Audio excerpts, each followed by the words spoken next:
A Masque of Days by Charles Lamb, writing as Elia, from The Last Essays of Elia, 1833, newly dressed and decorated by Walter Crane, 1901. Narrated by Tom Trisser. The old year being dead, and the new year coming of age, which he does by calendar law, as soon as the breath is out of the old gentleman's body, nothing would serve the young spark, but he must give a dinner upon the occasion, to wit, all the days in the year were invited. The festivals, whom he deputed as his stewards, were mightily taken with the notion. They had been engaged time out of mind, they said, in providing mirth and good cheer for mortals below, and it was time they should have a taste of their own bounty. It was stiffly debated among them whether the fasts should be admitted. Some said that the appearance of such lean, starved guests, with their mortified faces, would pervert the ends of the meeting. But the objection was overruled by Christmas Day, who had a design upon Ash Wednesday, as you shall hear, and a mighty desire to see how the old domino would behave himself in his cups. Only the vigils were requested to come with their lanterns to light the gentlefolks home at night. All the days came to their day. Covers were provided for 365 guests at the principal table, with an occasional knife and fork at the sideboard for the 29th of February. I should have told you that cards of invitation had been issued. The carriers were the Hours, 12 little merry whirligig foot-pages, as you should desire to see, that went all round and found out the persons invited well enough, with the exception of Easter Day, Shrove Tuesday, and a few such movables, who had lately shifted their quarters. Well, they all met at last, foul days, fine days, all sorts of days, and a rare din they made of it. There was nothing but Hail, fellow day, well met, brother day, sister day. Only Lady Day kept a little aloof, and seemed somewhat scornful. Yet some said 12th Day cut her out and out, for she came in a Tiffany suit, white and gold, like a queen on a frost-cake, all royal glittering and epiphanous. The rest came, some in green, some in white, but old Lent and his family were not yet out of mourning. Rainy days came in, dripping, and sunshiny days helped them to change their stockings. Wedding day was there in his marriage finery, a little the worse for wear. Payday came late, as he always does, and Doomsday sent word he might be expected. April Fool, as my young lord's jester, took upon himself to marshal the guests, and wild work he made with it. It would have posed old Erapater to have found out any given day in the year to erect a scheme upon good days. Bad days were so shuffled together to the confounding of all sober horoscopy. He had stuck the 21st of June next to the 22nd of December, and the former looked like a maypole siding a marrow-bone. Ash Wednesday got wedged in, as was concerted, betwixt Christmas and Lord Mayor's days. Lord, how he laid about him! Nothing but barons of beef and turkeys would go down with him to the great greasing and detriment of his new sackcloth bib and tucker.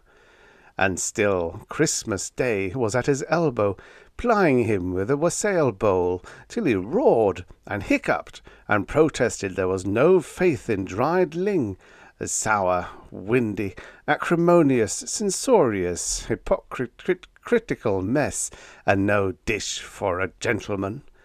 Then he dipped his fist into the middle of the great custard that stood before his left-hand neighbour, and daubed his hungry beard all over with it, till you would have taken him for the last day in December, it so hung in icicles. At another part of the table, Shrove Tuesday was helping the 2nd of September to some cock broth, which curtsy the latter returned, with the delicate thigh of a hen pheasant, so there was no love lost for that matter. The last of Lent was spunging upon Shrovetide's pancakes, which April Fool perceiving, told him he did well, for pancakes were proper to a Good Friday. In another part of a hubbub arose about the 30th of January, whom, it seems, being a sour, puritanic character, that thought nobody's meat good or sanctify enough for him, had smuggled into the room a calf's head, which he had cooked at home for that purpose, thinking to feast thereon incontinently.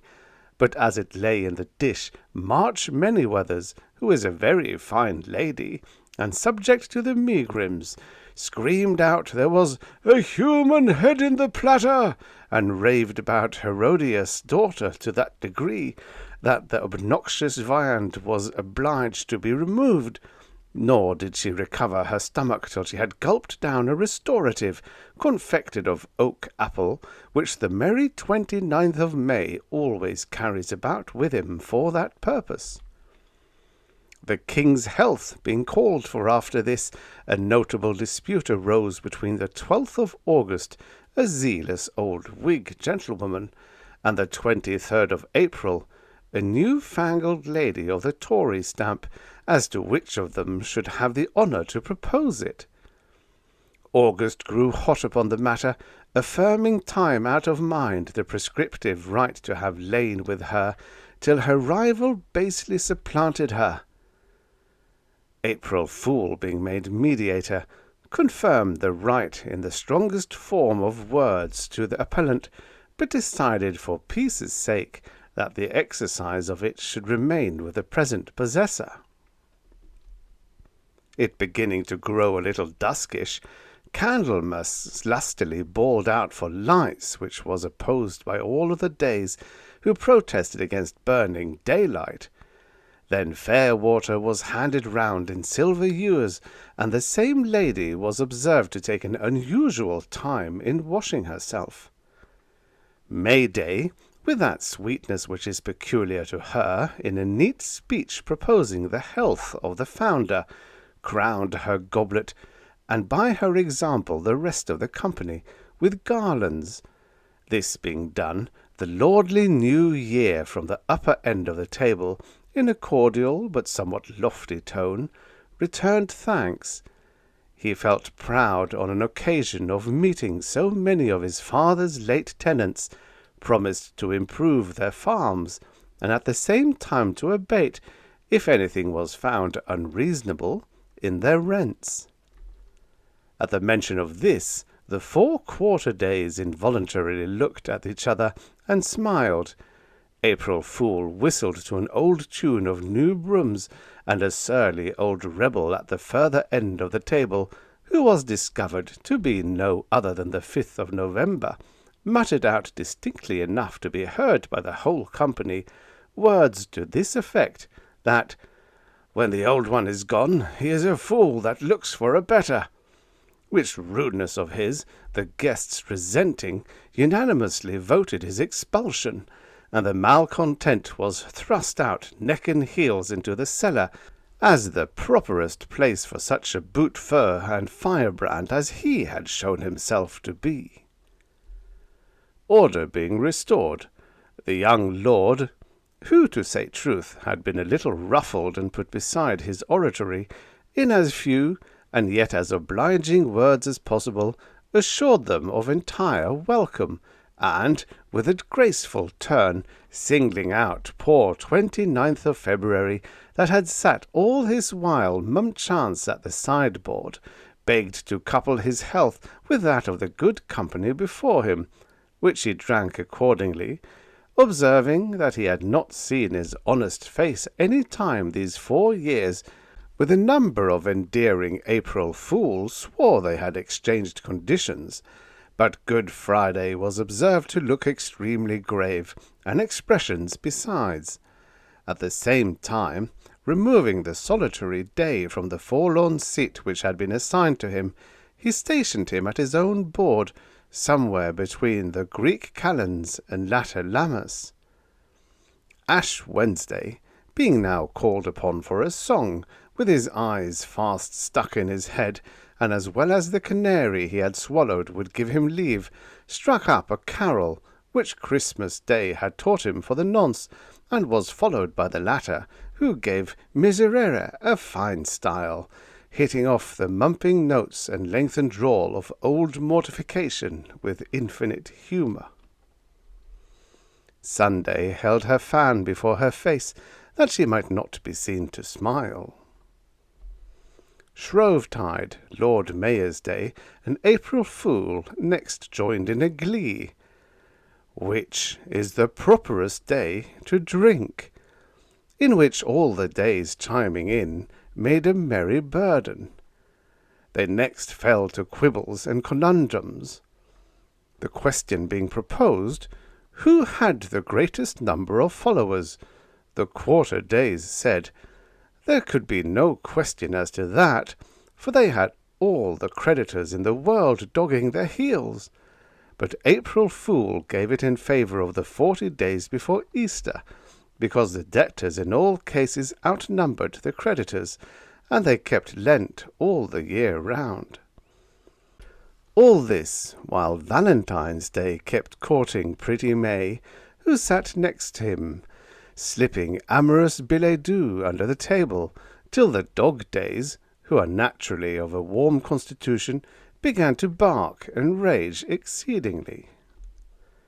April Fool, who likes a bit of sport above measure, and had some pretensions to the lady besides, as being but a cousin once removed, clapped and hallooed them on, and as fast as their indignation cooled those mad wags, the Ember Days were at it with a bellows to blow it into a flame, and all was in a ferment, till old Madame Septuagesima, who boasts herself the mother of the days, wisely diverted the conversation with a tedious tale of the lovers which she could reckon when she was young, and of one Master Rogation Day in particular, who was for ever putting the question to her, but she kept him at a distance, as the chronicle would tell, by which I apprehend she meant the almanac.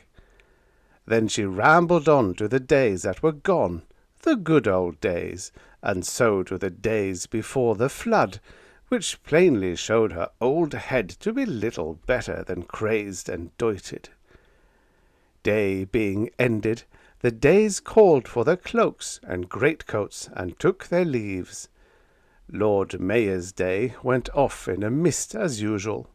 Shortest Day in a deep black fog that wrapped the little gentleman all round like a hedgehog. 2 vigils, so watchmen are called in heaven, saw Christmas Day safe home. They had been used to the business before.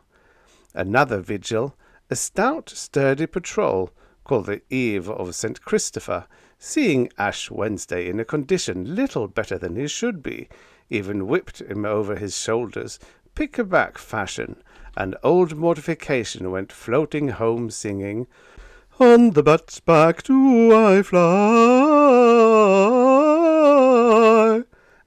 and a number of old snatches besides, between drunk and sober.